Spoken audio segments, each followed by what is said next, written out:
Bonjour et bienvenue sur la chaîne YouTube de gunpla-france.fr. Aujourd'hui, pour faire suite à la vidéo de l'unboxing, on attaque la review du GM3 Beammaster. Un Gundam issu de la série Gundam Bulldiver, donc c'est le gunpla de Yuki, c'est le meilleur ami de Riku dans la série. Et donc c'est le premier gunpla avec lequel on le voit. Pour rappel, c'est un kit qui est sorti en avril 2018, donc qui est très récent. Et il est sorti au prix de environ 1800 yens, soit l'équivalent en euros à peu près 15 euros. Voilà. Alors, ce kit, des points positifs et des points négatifs. Alors, vous me direz, comme beaucoup de kits, et au final, ça reste assez subjectif, puisque ce que moi j'estime être des points positifs ou des points négatifs, vous n'allez pas forcément avoir la même version. Voilà. Donc, on va commencer par les points positifs du kit. Donc, je vais commencer déjà par arrêter de le faire tourner. Voilà. Je vous le mets en face. Voilà. Alors, premier point positif que moi je trouve, c'est déjà la couleur. Voilà, du orange comme ça, c'est quand même assez rare, on n'en voit pas beaucoup, et moi je trouve que c'est assez original et que ça change pas mal. Le deuxième point positif que j'aime beaucoup, c'est son côté bourrin. Voilà. Ça change aussi, je trouve, d'avoir un mecha avec une apparence assez robuste. C'est fait vraiment penser au tank de service, hein, le mec qui encaisse les coups, qui se met à distance, qui balance des grosses rafales et puis qui balaye tout devant. De toute façon, c'est un peu son rôle finalement dans la série. Le troisième point positif de ce kit, c'est qu'on se retrouve... Alors, pour ceux bien sûr qui apprécient, on a pas mal de pièces supplémentaires qu'on récupère, puisque pour la plupart des pièces, ce kit est énormément basé sur le GM3 qui est sorti en juillet 2011. Et donc on retrouve finalement pas mal de pièces de la version HGUC qui évidemment ne sont pas utilisées pour ce kit. Donc on va retrouver par exemple un bouclier qui du coup va être aux couleurs de ce Gundam. On va avoir une tête, donc complète, avec une jolie visière transparente.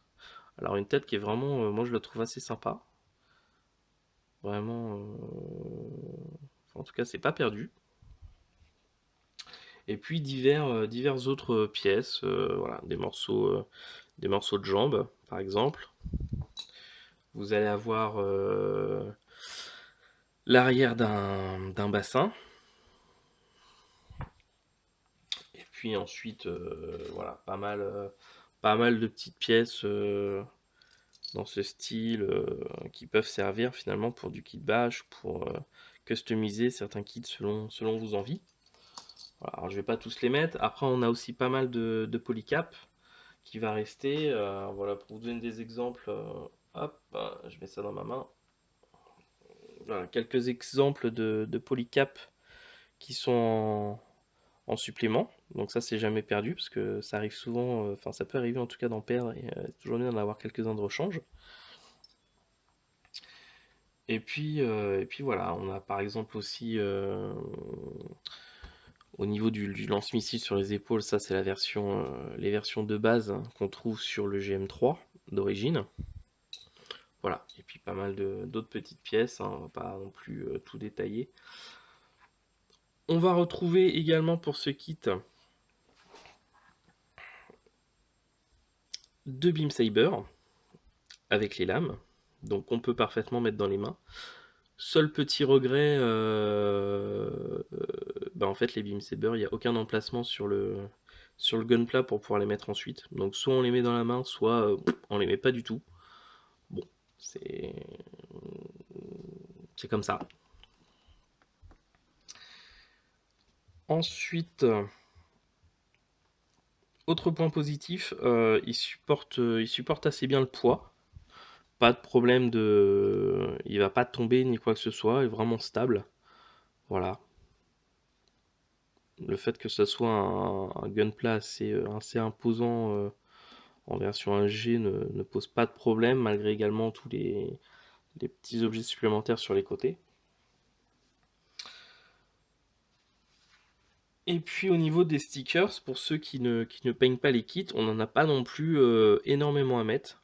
Donc ça c'est pas mal parce que bon, la pose de sticker est toujours un peu délicate. Donc ceux qui font du no paint, je pense, apprécieront. Donc on a toutes les parties pour tout ce qui est viseur, des armes, au niveau de la tête, etc. Et puis ça, ces parties griffes se mettent au niveau du genou, etc. Bon, moi de toute façon, étant donné que je vais le repeindre, je pense pas les utiliser. Peut-être juste pour les viseurs au niveau des armes, ça m'évitera de m'embêter trop. Voilà. On va attaquer les points négatifs. Alors, les points négatifs, pour moi, le gros bémol qui me gêne vraiment dans ce kit, c'est cette partie-là. Donc, ces parties-là qui, en fait, voilà, tiennent pas du tout. Il n'y a pas de fixation, en fait, c'est vraiment... voilà. Donc, c'est comme ça, c'est creux. Ici, vous avez un ergot, vous le mettez dedans.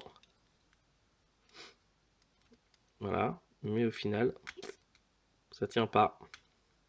Donc, le moins de mouvement, dès que vous essayez de le bouger, bah voilà, ça part.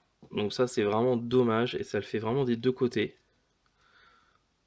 Alors c'est vraiment quelque chose qui me déçoit parce que quand je vois en plus qu'il reste, quand vous avez des polycaps en rab type celui-là, je comprends pas du tout pourquoi au niveau de la pièce, à ce niveau-là, il n'y a pas eu tout simplement un creux ou quelque chose pour pouvoir glisser ce genre de polycap ici à l'intérieur. Et une fois que vous avez le polycap, votre pièce, bah, vous la mettez dedans. Et là, du coup, bah, ça tient votre pièce. Donc là, vraiment, je suis étonné, je comprends pas pourquoi. Bon, alors ce qui va se passer, c'est que je pense que si j'ai le temps, si je vois que c'est réalisable, bon, je me suis pas encore penché sur la question, mais si c'est faisable, sans trop me prendre la tête, je pense que du coup, je vais percer, coller ce petit polycap à l'intérieur pour du coup avoir la fixation et que ça tienne mieux. Après, je sais aussi que les modèles, une fois qu'ils sont peints et vernis, ça vous rajoute de l'épaisseur et généralement, ça permet de tenir et de régler ce genre de problème. C'est ce qui s'est tout à fait passé finalement avec le double zéro diver que je vous ai présenté dans une vidéo précédente, où quand le modèle était monté à blanc, vous aviez derrière la partie qui ne tenait pas du tout. Et une fois que le modèle était peint et verni, là, ça avait rajouté de l'épaisseur, ça tenait sans problème. Et donc, bon, je vais voir, je vais réfléchir. J'ai pas encore pris de décision à ce sujet-là. Sachant que voilà, j'ai pas envie de non plus d'y passer 3 heures sur ce kit. Enfin, 3 heures. Si, je vais passer plus de 3 heures, mais bon, je me comprends. Donc voilà, ça pour moi, c'est le gros bémol sur ce kit. Ces deux parties-là qui me déçoivent assez. Voilà. Après, autre point noir, qui n'en est pas forcément un si vous n'êtes pas trop exigeant, c'est le fait on n'a que 3 mains en fait. Donc vous en avez deux comme ceci, qui permet notamment de tenir les deux Beam Saber. Et puis vous en avez une autre qui permet de tenir le Beam Rifle, qui est là. Donc au final, 3 mains. Donc c'est pas énorme, mais bon, après on va dire que c'est un détail quoi. On va dire que je chipote un petit peu, voilà. Bon. Autre défaut, je trouve qu'il manque de dynamisme. Dans le sens où, alors, je vais retirer ça. Voilà. Donc, je retire son arme principale. Alors, en fait, je pense, et je ne pense pas me tromper, mais après, si je me trompe, faut pas hésiter à me le dire. Je pense qu'une grande majorité des moules qui ont servi pour ce kit viennent directement du GM3. Et le GM3, c'est un kit qui date de 2011. Donc, au niveau des mouvements, voilà, je trouve qu'on est quand même assez limité.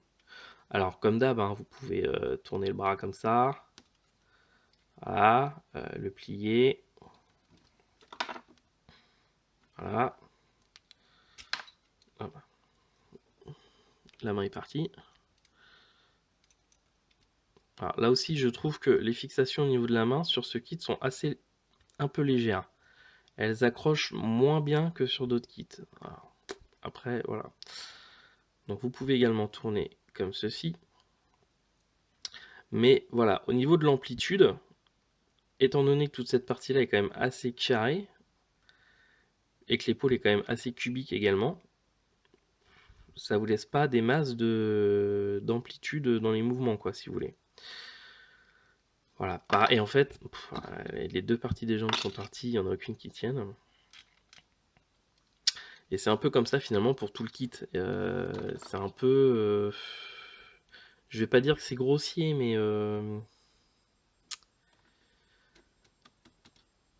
ça fait un peu quand même bibendum chamallow, quoi. Alors évidemment, il y a ces parties-là, mais si on les enlève, évidemment, ça ne fait plus partie... Enfin, le kit en lui-même est censé avoir ces parties-là. Donc voilà, ça vous donne un kit assez... vraiment, je trouve qu'il est limité en mouvement. Après, faut pas oublier non plus que voilà, c'est quand même c'est un kit qui est censé être assez imposant. Et donc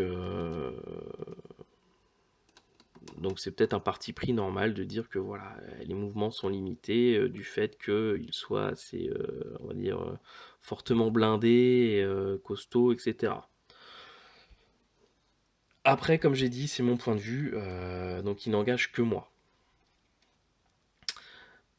Dernier point que je trouve négatif, mais en même temps, c'est compliqué aussi. Voilà, en fait, je trouve que ça manque de détails.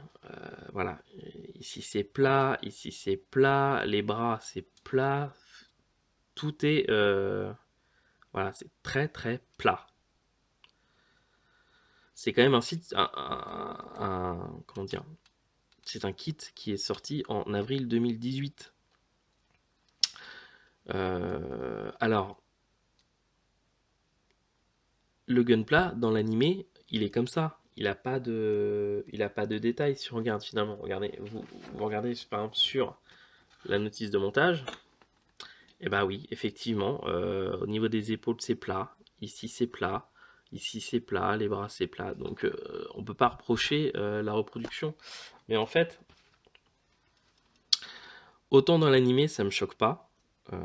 Autant l'avoir en version maquette finalement, voilà, ça me gêne dans le sens où c'est pas un kit qui est sorti il y a 15 ans, quoi. C'est un kit qui est censé être actuel, de la dernière série en date, de 2018.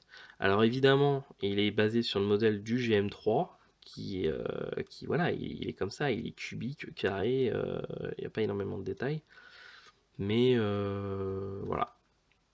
Peut-être que je me suis trop fait récemment de kits qui étaient très détaillés, tout en finesse, etc. Et que du coup, voilà, ça me choque. Je ne sais pas.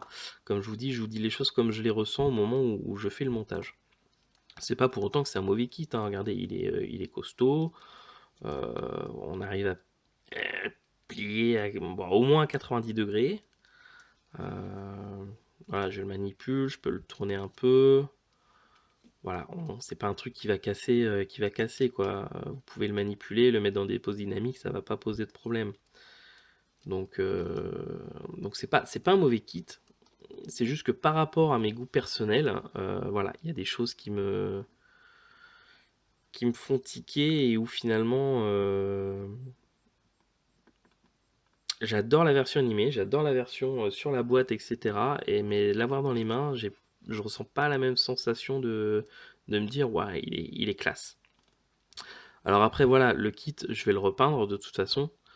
En plus, j'avais mis la mauvaise main et je m'en aperçois que maintenant. Donc je disais le kit, je vais le repeindre. Donc je vais voir ce que ça va donner une fois peint. Je pense que souvent j'accroche plus à certains kits une fois qu'ils sont peints que quand je les ai comme ça montés à blanc. Voilà. Bon, dans tous les cas, c'est pas un mauvais kit, ça c'est sûr. C'est plus voilà, sur ce kit là, c'est vraiment une question de goût personnel. Voilà, donc On a fini avec les points positifs et les points négatifs. Maintenant, je vais m'attaquer à la peinture du kit et puis je vous montre donc dans la suite de cette vidéo le résultat du modèle une fois qu'il sera peint. J'espère que cette review vous aura donné un bon point de vue sur ce kit, en tout cas par rapport à ce que je vous ai montré, que vous pourrez vous faire votre avis et puis que peut-être ça vous donnera envie de l'acheter. Voilà. Je vous dis à tout de suite pour le modèle une fois qu'il sera peint.